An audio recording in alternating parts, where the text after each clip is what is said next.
పూల పరుపులేసేందుకు దొరల బిడ్డగానయ్యా,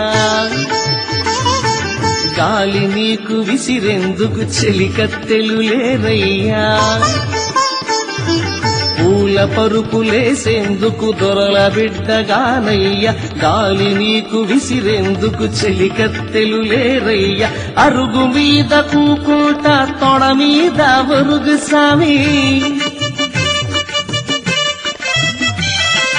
అరుగు మీద కూకుంటా తొడ మీద వరుగు సామి, తలను కాస్త నిమురుతుంటా ఎదురదే నా సామి. ఒక్కసారి రావాలని సామి, ఎన్నాళ్ళుగా పిలుస్తుంటే సామి.